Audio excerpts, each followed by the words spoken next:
met ourselves at an outing. That is how we met. That was the first day we met. That was the first time we slept together.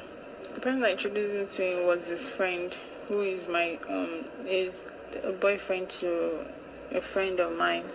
Then I killed him and I stole his money. That's because I needed the money. So when he was gone, I just took everything and left. Because I don't know, so some items with you, like driver's license and some other items like UBA card, ATM cards. Is it true? Yeah, his driver's license was with me. I was scared that they're going to catch me. So in your whole heart, your whole mind, your whole thought, you felt you weren't going to be caught after you had killed him and left the place? I don't know, but something in me told me that they will come to me, but I wanted to steal from him, but it was not allowing me to, so we got into a fight, and that was when I stabbed him. I tied his hands, so that at that time he was sleeping. I tied his hands so that by the time he wakes up, he'll be able to give me what I want, and I'll go. We were fighting. My hands, the knife was at the back. I was leaning at the cabinet. That was when I stabbed him. On the neck. How many stabs?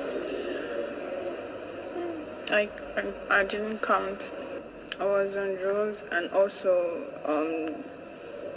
during the struggle that he was trying to strangle me. That was when I used the knife on him. It was already high. So he didn't feel it, and it took more than I did. The drugs were already requested, so I went to collect it outside. He sent me money already to order for the drug, but the drug didn't arrive on that Monday, so it arrived on Tuesday. We also smoked and drank.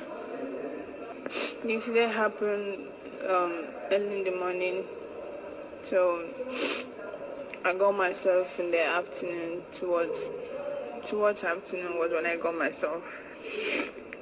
By that time, he already passed out. Mm-hmm.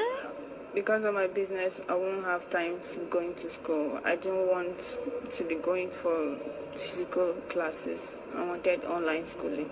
So don't you think if you had asked him, please, sir, or my love, after you called him, I need money from you for this, do you think he would have been so stingy not to give to you? No, he wouldn't. I'm going to you. Why did you say so? Asked him, but he said he didn't have. Before you went to the hotel to sleep with him, did you agree on any price, like, I'm going to spend 3 days with you in the hotel, I'm going to pay me to such amount? Did you had any of such agreements? No. Did you have any of such agreements? No, I didn't. No, it's not like he didn't mention he had a wife, or I didn't know that he was married. No, we were not looking forward to get married. I make decisions that sometimes I need someone to talk to, but I just don't see it. I just do it. My advice is they should take a good turn in their life and do not associate with anything bad. Always stay positive and stay close to God.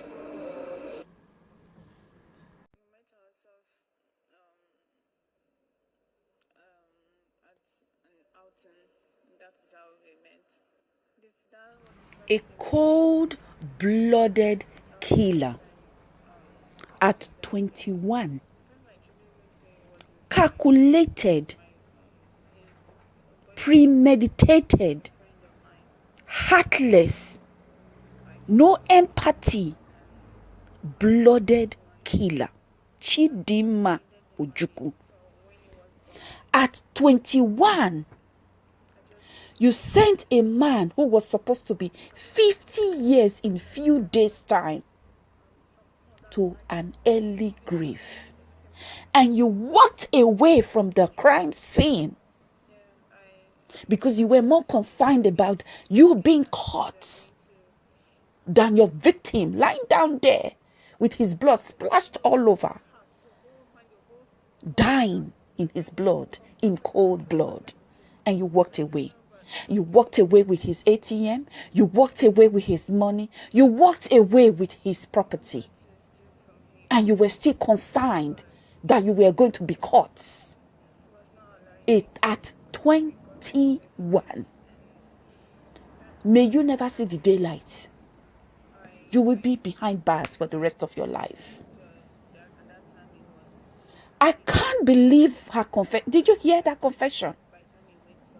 I hope this is going to be a warning to men, not just men, women who cheat on their husbands, who are married, who have a side bobo, who have a sugar boy. Not just men do it, women do it, married women do it. Be careful, be warned. Let this be a learning point, a lesson for everybody. At 21, if you have not done this crime before, how were you able to have that strength mentally, physically, intellectually, kill somebody? At 21, you had the strength to overcome a 50-year-old man who is an amateur boxer at 6'1". Her story does not add up. Her story does not add up.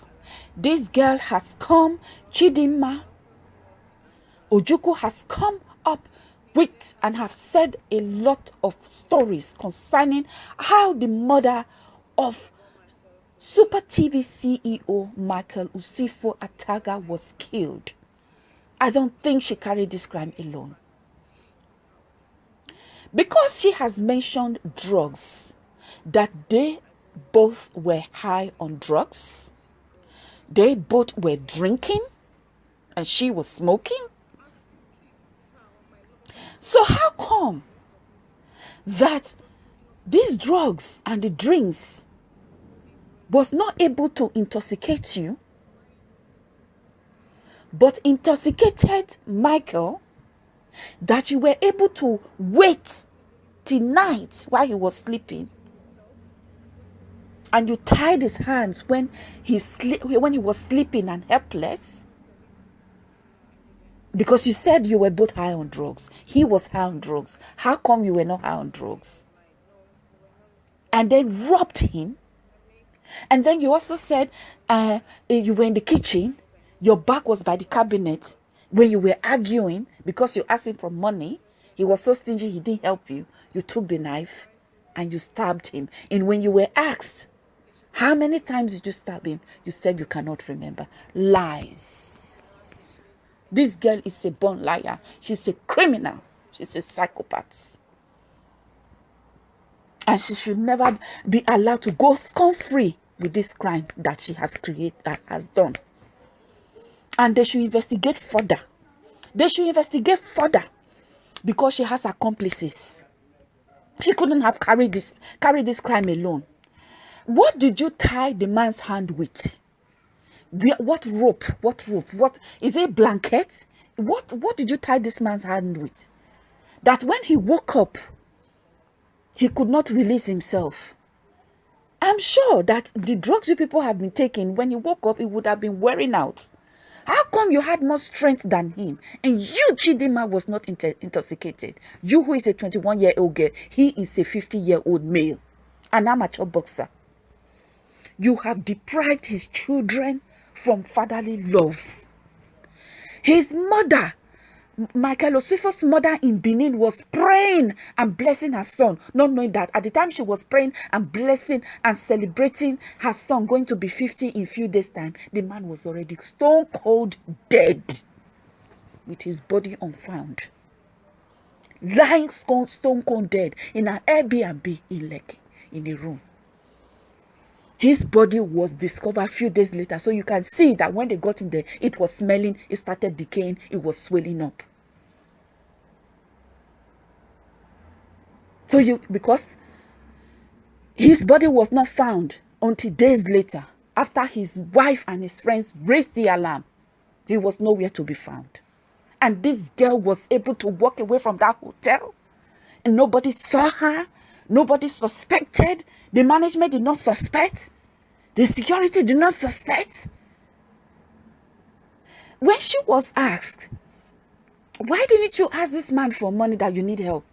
She said, I go to school and I don't want to physically go to school. I want to do it online. I have a shop.